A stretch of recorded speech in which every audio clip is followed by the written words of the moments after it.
अंतरराष्ट्रीय युवा विद्वान, जैन दर्शन में यूनिवर्सिटी टॉप व गोल्ड मेडलिस्ट, जैन सिद्धांत एवं न्याय विषयों को सरलता से समझाने वाले, यूएसए, इंग्लैंड, ऑस्ट्रेलिया आदि अनेक देशों में जैन धर्म की महती प्रभावना करने वाले, पंडित टोडरमल पुरस्कार, युवा विद्वत रत्न आदि अनेक पुरस्कारों से सम्मानित मूर्धन्य विद्वान डॉक्टर संजीव कुमार गोधा जयपुर द्वारा जानिए धर्म का मर्म। इस कार्यक्रम के प्रायोजक हैं श्रीमान निर्मल कुमार जी लोहाड़िया, श्रीमती उर्मिला जी लोहाड़िया, श्रीमान विपुल जी लोहाड़िया, श्रीमती प्रियंका जी लोहाड़िया, कुमारी आरवी लोहाड़िया एवं समस्त लोहाड़िया परिवार, भीलवाड़ा, राजस्थान। 3 तरह की बातें कही थी ना शुरू में।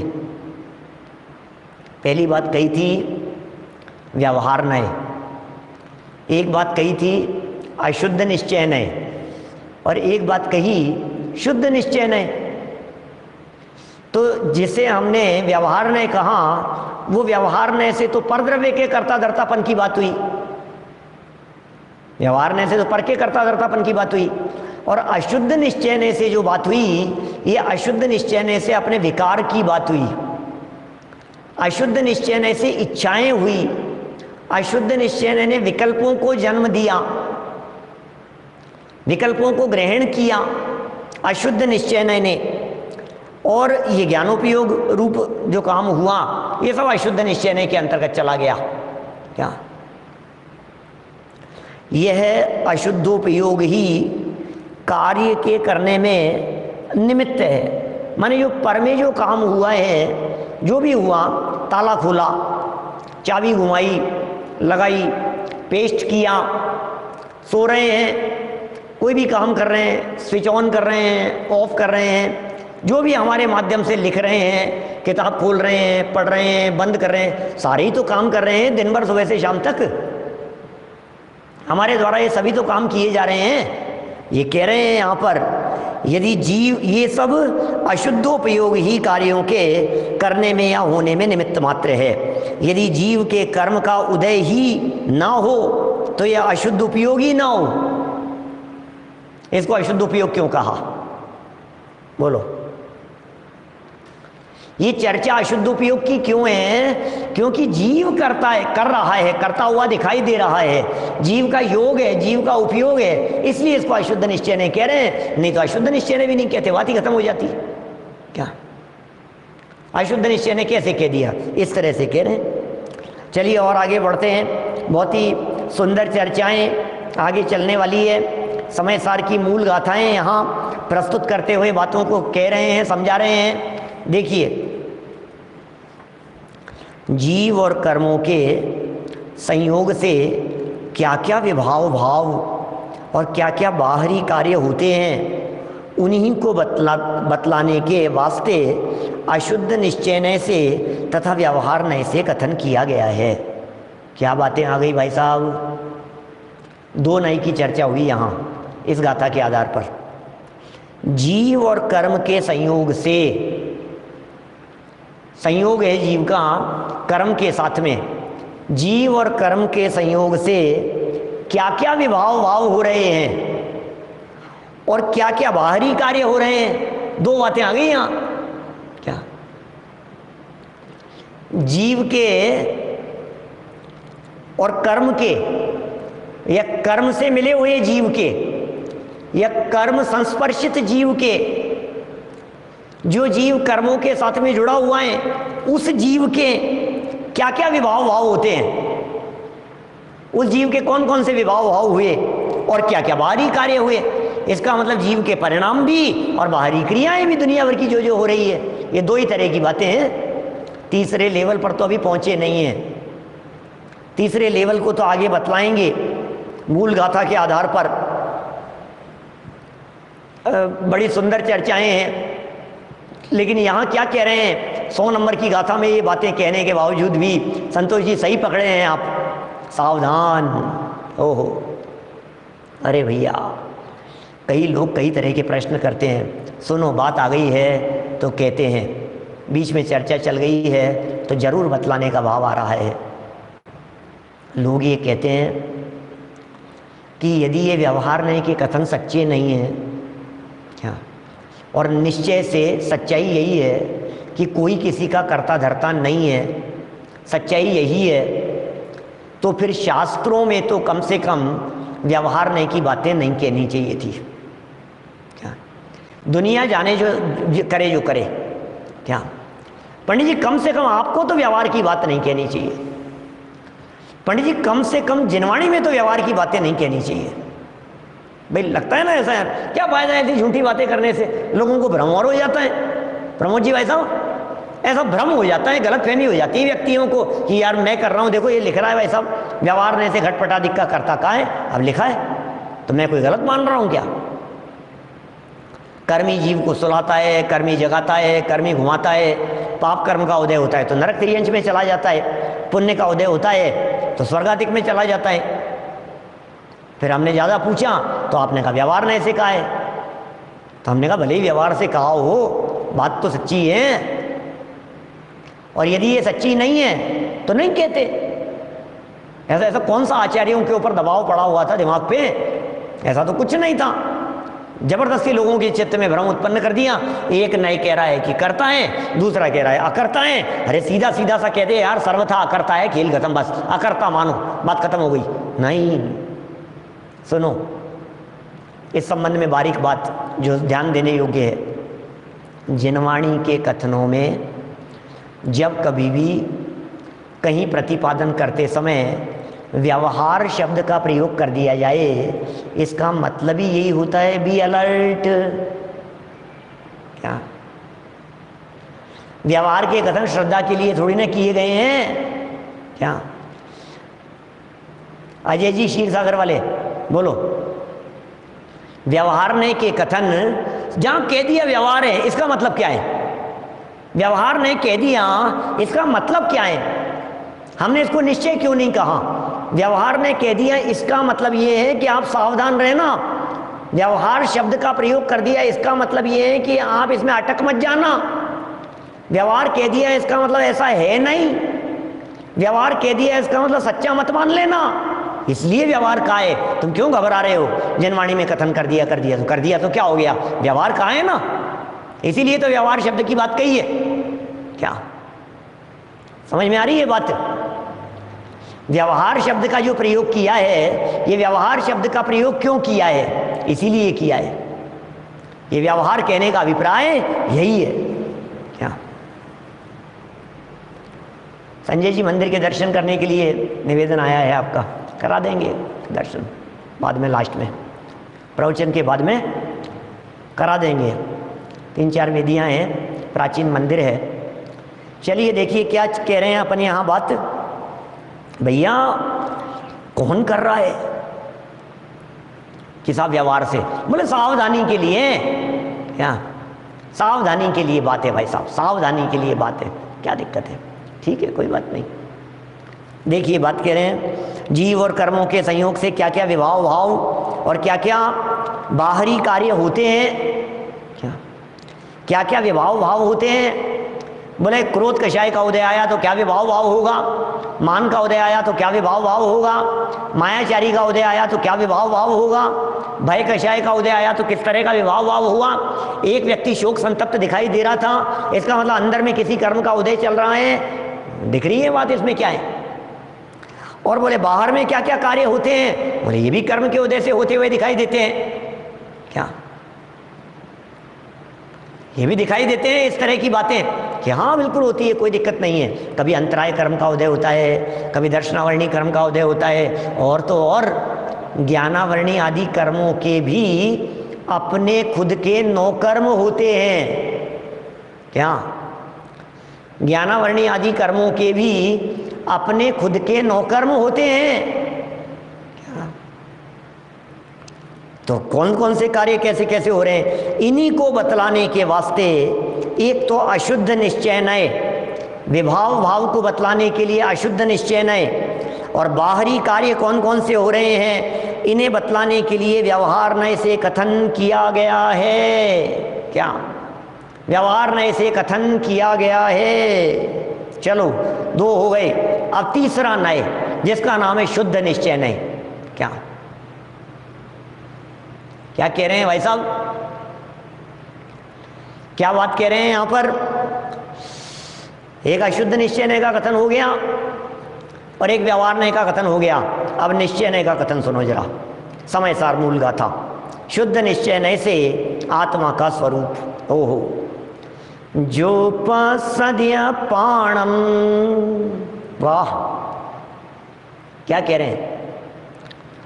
जोपसद्य पाणम अवध पुट्टम अनन्यदम अविशेषम संयुतम तम शुद्धनयम वियाणीहिम। समय सार की 14वीं गाथा। वाह क्या क्या कथन है भाई साहब, 5 विशेषणों के माध्यम से। अरे कई दिनों तक चले ऐसी गाथाएं ये, क्या क्या कह रहे हैं जरा सुनो तो सही। जो आत्मा को अबद्ध स्पष्ट, क्या क्या क्या, जो आत्मा को अबद्ध स्पष्ट अनन्य नियत अविशेष तथा असंयुक्त झलकाती है, उसे शुद्ध नय जानो। कितने 5 विशेषण दे दिए। जो आत्मा को कैसा दिखाता है? अबद्ध स्पष्ट अनन्य नियत अविशेष और असंयुक्त दिखाता है, उसे शुद्ध नय जानो। अर्थात शुद्ध नय की दृष्टि से देखने पर आत्मा अबद्ध स्पष्ट अनन्य नियत दिखाई देता है। देखिए क्या कह रहे हैं, अर्थात शुद्ध निश्चय नय की दृष्टि से देखते हुए यह आत्मा कर्म व नौकर्म से न तो बंधा है और न स्पष्ट है। तो अबद्ध स्पष्ट, क्या बड़े बड़े सुंदर गाथा है। क्या भाव कभी बने तो बहुत बहुत चर्चाएं ऐसी ऐसी आती हैं, अद्भुत अद्भुत बातें हैं भाई साहब। यहाँ तो बहुत सरल बातों के अंदर प्रस्तुत कर दिया है। ये कह रहे हैं 14वीं गाथा है, यहाँ गलत छपा है, आप सुधार लेना, गाथा नंबर 14 है। ये क्या कह रहे हैं? शुद्ध निश्चय नय की दृष्टि से देखते हुए, शुद्ध निश्चय नय की दृष्टि से देखते हुए यह आत्मा कर्म व नौकर्म से न तो बंधा है और न स्पष्ट है। न तो बंधा हुआ है, क्या, और न स्पष्ट है। क्या मिस्टेक हुई है भाई साहब, प्रिंटिंग मिस्टेक है, उसको सुधार लेना चाहिए। और मूल गाथा के एक एक अक्षर को देख करके उस शब्द को, अक्षर को बराबर सुधार लेना चाहिए। क्या समय सार चलाएंगे तब विस्तार से करेंगे इनकी चर्चा, महीने भर बाद में चलेगा। देखिए, न तो आत्मा कर्म व नौकर्म से बंधा है, आत्मा बंधा ही नहीं है। क्या बात कर रहे हो? ये शुद्ध निश्चय नय है, इसका नाम है शुद्ध निश्चय नय। आत्मा बंधा ही नहीं है। क्या आत्मा बंधा ही नहीं है? क्या बात कर रहे हो आप? अरे यार क्या बात कर रहे हो यार, बंधन ही नहीं। अरे भाई बंधन नहीं, यहाँ तक तो फिर गले उतर जाती है बात। मोक्ष भी नहीं। क्या आत्मा को बंधन भी नहीं और आत्मा को मोक्ष भी नहीं? क्या बात कर रहे हो साहब, मोक्ष नहीं होता आत्मा को? देखो भैया, मोक्ष मानने वाले को बंधन मानना पड़ता है। क्या जब ये कथन कर दिया जाता है कि मुक्त हो गए तो इससे ये सिद्ध होता है कि बंधन में थे, तब तो मुक्त होने की बात आएगी। क्या आप जेल से कब छूटे? छूटने की बात कहोगे ना, जैसे ही आप, भैया आपने झूठ बोलना छोड़ दिया क्या? क्या समझना जरा, आपने झूठ बोलना छोड़ दिया क्या? क्या क्या क्या क्या कह रहे हो? हाँ छोड़ दिया। बोलो हाँ नहीं में जवाब देना है आपको। आपने झूठ बोलना छोड़ दिया क्या? हाँ नहीं में जवाब दो। क्या जवाब दोगे? हाँ छोड़ दिया। इसका मतलब पहले बोलते थे। आपने चोरी करना छोड़ दिया? हाँ नहीं में जवाब दो। क्या हाँ छोड़ दिया? नहीं नहीं नहीं, तो इसका मतलब अभी भी करते हो? क्या करो बोलो?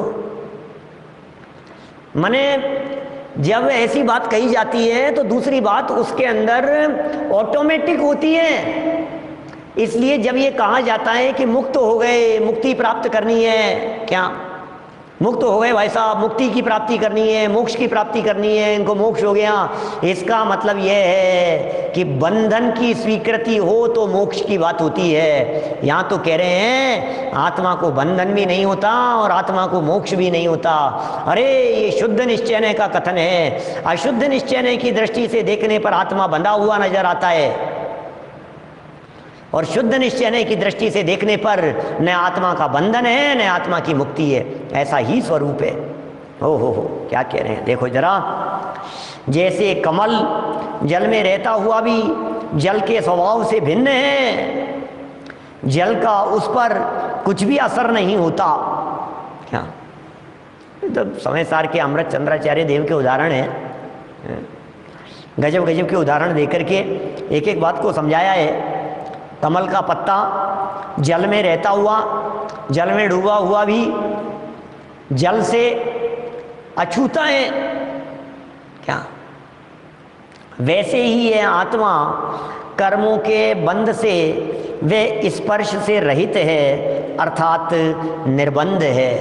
वाह, जल में रह करके भी जल से भिन्न, अन्य नियत भी नहीं है, क्या अनन्य, अनन्य और अन्य नियत भी नहीं है, क्योंकि वह अपने आप में ही नियत है। क्या वो अपने आप में ही नियत है, इसलिए अन्य नियत नहीं है। नर नारकी देव तिर्यंच रूप अनेक योनियों में एक रूप ही शुद्ध द्रव्य झलकता है। ओहो, क्या बात कहो भाई साहब। नरक में चला गया तो क्या नारकी हो गया क्या? देव में चला गया तो देव हो गया क्या? ये जीव अनादिकाल से न तिर्यंच हुआ है न मनुष्य हुआ है। ये जीव अनादिकाल से न देव हुआ है न नारकी हुआ है। ये जीव अनादिकाल से आज तक कभी एकेंद्रीय नहीं हुआ। ये जीव अनादिकाल से आज तक कभी पंचेंद्रीय नहीं हुआ। ये जीव अनादिकाल से आज तक कभी 2 इंद्रिय 4 इंद्रिय नहीं हुआ, विकलत्रय नहीं हुआ। क्या बात कर रहे हो पंडित जी, कैसी बात कर रहे हो? सुनो, मेरी सुन लो, मैं समझा रहा हूं, समझना जरा। यदि ये जीव उदाहरण के तौर पर सैनी पंचेंद्रिय हो गया होता, क्या कहा भाई साहब, ध्यान देना क्या कह रहे हैं। यदि ये जीव अनादिकाल से आज तक सैनी पंचेंद्रिय हो गया होता, यदि मनुष्य हो गया होता, यदि तिर्यंच या नारकी हो गया होता, तो तिर्यंच पना मिटने के साथ साथ जीव भी मिट जाता। क्या भाई, यदि ये जीव ही सैनी पंचेंद्रिय हो गया, सुरेंद्र जी बाबूजी साहब क्या कह रहे हैं, यदि ये जीव सैनी पंचेंद्रिय हो गया तो सैनी पंचेंद्रिय पना छूटा तो जीव छूट जाता, जीव मर जाता। यदि ये जीव तिर्यंच हो गया, जीव ही तिर्यंच बन गया, जीव ही तिर्यंच हो गया, तो तिर्यंच पना तो नष्ट हो गया, फिर जीव कैसे बचा रहेगा? इसका मतलब तिर्यंच अवस्था को जीव ने धारण किया, लेकिन जीव कभी तिर्यंच नहीं हुआ। क्या जीव कभी देव नहीं हुआ, क्योंकि देव बना तो मिट गया और जीव ज्यों का त्यों रह गया। तिर्यंच पना तो मिट गया और जीव ज्यों का त्यों रह गया। समझ में आ रही है बात? एक इंद्रिय 2 इंद्रिय आदि अवस्थाएं तो चले गई, लेकिन जीव तो ज्यों का त्यों रह गया। अरे नरक में भी वही जीव है जो तिर्यंच में है, देव में भी वही जीव है जो मनुष्य में है। जीवत्व पने की दृष्टि से देखो तो शुद्ध निश्चय ने लागू होता है, बोले रंच मात्र भी फर्क नहीं है। क्या ये शुद्ध निश्चय का कथन है? शुद्ध निश्चय का कथन करने वाली गाथा बतला रहे हैं यहाँ पर, दोबारा पढ़ने को मिलेगी। मैंने 1.5 महीने में समय सार में दोबारा करेंगे, इनकी चर्चा विस्तार से करेंगे। फिर देखिए, आप समझ में आ रही है। नर नार की देव तिर्यंच रूप अनेक योनियों में एक रूप ही शुद्ध द्रव्य झलकता है। जैसे मिट्टी के घड़े, प्याले, सकोरे, मटकने, ये सब मिट्टी के अनेक प्रकार के रूप बनते हैं, तथापि सर्व पर्यायों में वह मिट्टी के अतिरिक्त कुछ नहीं है। मिट्टी ही मिट्टी है। अमृतचंद्राचार्य के उदाहरण है भाई साहब, एक एक के लिए एक एक। मिट्टी ही मिट्टी है। लो, इसमें क्या है? युगल जी बाबूजी उदाहरण देते थे, चीनी के बनने वाले छोटे छोटे से डिजाइनें बनती हैं दीपावली के समय पर, बच्चों के खेलने के लिए अलग अलग आकृति खाने की बना देते हैं वो सब। तो वो सब क्या है? कुछ नहीं है, शुगर ही शुगर है। मिश्री में उसके अंश अंश में क्या व्याप्त है? बोले मिठास है। बतासे में क्या है? पताशा, बतासा, अलग अलग एरिया में अलग अलग बात कहते हैं। सब जगह पर मिठास मिठास मिठास व्याप्त है। शकोरे में भी मिट्टी है, सुरई में भी मिट्टी है, घड़े में भी मिट्टी है, क्या दीपक बनाए उसमें भी मिट्टी है। सब जगह पर मिट्टी मिट्टी व्याप्त है। यही कह रहे हैं भाई साहब। उसी प्रकार सर्व पर्यायों में आत्मा ही आत्मा है। सब जगह पर आत्मा आत्मा आत्मा आत्मा आत्मा आत्मा ही आत्मा है। क्या क्या कमल जी बोरा साहब, पतासे का घोड़ा है, पतासे की मछली है, पतासे का हाथी बना, छोटे छोटे जैसे मिलते हैं डिजाइन अलग अलग तरह की।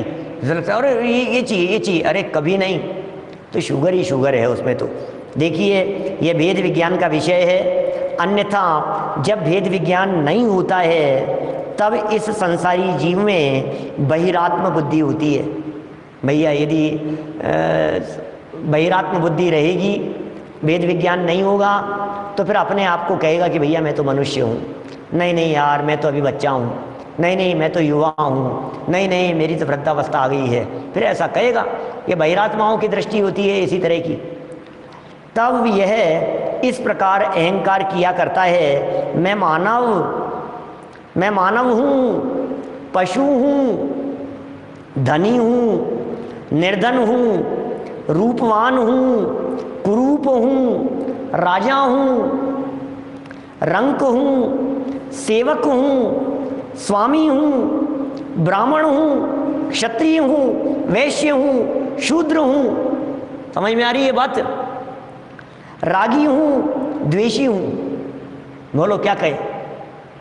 ये बहिरात्माओं की अवस्थाएं हैं। बहिरात्मा लोग इसी तरह से विचार किया करते हैं, बहिरात्मा लोग ऐसा ही मानते हैं, बहिरात्मा लोग ऐसा ही समझते हैं, प्राप्त पर्याय में तन्मय हो जाते हैं। जो वर्तमान अवस्था दिखाई देती है उसी अवस्था को ऐसा समझ लेते हैं कि यही मैं हूं।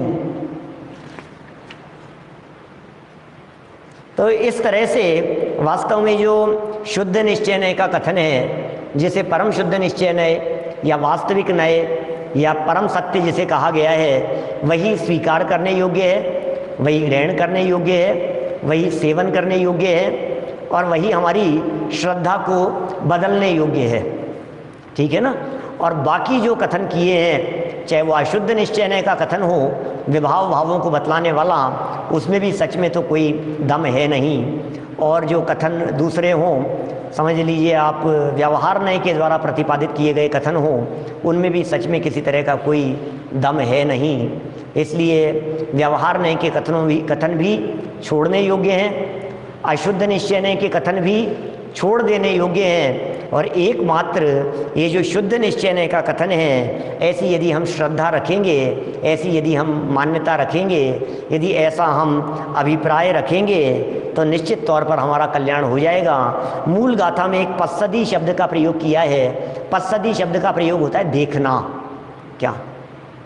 देखने के अर्थ में पස්සदी, अप्पाणम, अपने आप को, जो पස්සदी अप्पाणम, जो पස්සदी अप्पाणम, जो अपने आप को देखता है। कि कैसा देखता है अपने आप को? तो का अबद्ध पुट्ठम, अबद्ध स्पष्ट, अनन्यम, अनन्य, नियतम, नियत, अविशेषम और असंयुक्तम, तम शुद्ध नयम वियाणीम, वो शुद्ध नय जानना चाहिए। इस तरह से अपन ने यहाँ इस गाथा का अर्थ और ये मूल बातें देखी है। इसी के संदर्भ में कुछ एक और विशेष बातें कही है। कल इस प्रकरण को अपन संपन्न करेंगे। इस कार्यक्रम के प्रायोजक हैं श्रीमान निर्मल कुमार जी लोहाड़िया, श्रीमती उर्मिला जी लोहाड़िया, श्रीमान विपुल जी लोहाड़िया, श्रीमती प्रियंका जी लोहाड़िया, कुमारी आरवी लोहाड़िया एवं समस्त लोहाड़िया परिवार, भीलवाड़ा, राजस्थान।